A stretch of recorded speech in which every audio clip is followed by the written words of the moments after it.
Alright, so we already got our Korg M3 set up to control sonar. The next thing I want you to do is make sure that on your physical Korg M3, make sure that it's set on external mode. Because of course when we turned it on earlier, it was set to real-time control. We need to set to external mode. Alright, once we have that, what I do is I load up a template, the 16 audio template when I first load up sonar. So if I go to new, I just scroll up and go to the 16 track audio. Alright, so I got 16 audio tracks. Now what I need to do is go to the first track, right click on the volume, go to remote control. Now right now what I want you to do is go to your Korg M3 and the first slider, just move it up and down one time. Alright, now go to sonar and click on learn. See, if you see here what it just did, it went to controller and named it 21 automatically for you.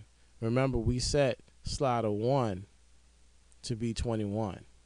You hit OK.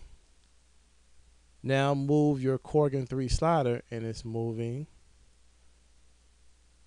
sonar slider. We can even check on the mixer console that is doing that. I'm moving my Korg M3 slider and it's moving quite well. And you can do it in this view if you want to. You can just go right click on the next slider, right click on the next slider, remote control, move slider 2 up and down one time, hit learn, boom, it named it controller 22. Hit OK and just keep going down. Slider 3, just move slider 3. Make sure you move the slider 3 before you hit learn and just go all the way down.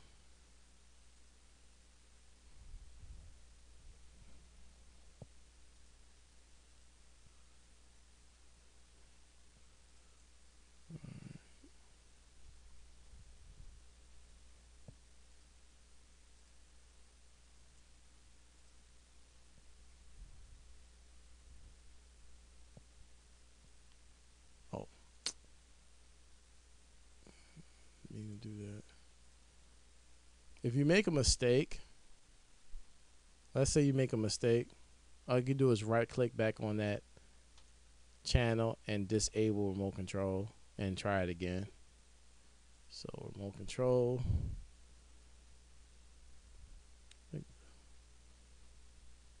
hit learn.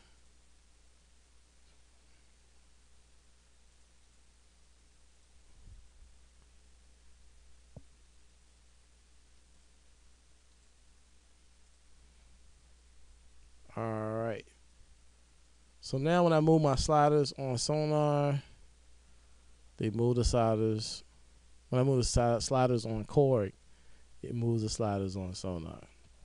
Now, like I was saying before, if let's just say I wanted to move the next 8 sliders, well, I would just set up a whole nother control setup on my M3 and just do the same thing. So instead of my first slider on my Korg M3 being control number 21, you know, it could be 31.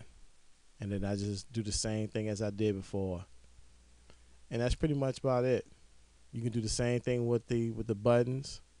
If you had your button set up, you can just right click on it, remote control, click the button, hit learn, hit OK.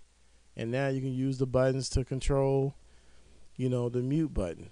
So it's pretty simple. It's not difficult. Just it's a lot of fun. I like mixing this way a lot better than I do. And you can set a whole nother control section too as well for your panning. So, you know, it's just you'll have like 4 or 5 different pages of control, external control on your M3, but that's not that bad. You know, it's not that bad. You can just change between the pages. If you want to pan, just go to the pan page. You want to do the volume, you go to the volume page, etc. And you just name it. You know, you can say pan 1 through 8. So you know that If you want to pan, you know, track 5, go to pan 1 through 8. If you want to pan track, you know, 10, you know, you got to go through pan 9 through 16 and just have it set up that way. All right, so thanks for watching the video. Hopefully you understand and this helped you out, and check you out later. Check me at biggrime.net. Matter of fact, check me out on the forum, because I always put in, you know, tutorials on the forums too. All right, peace.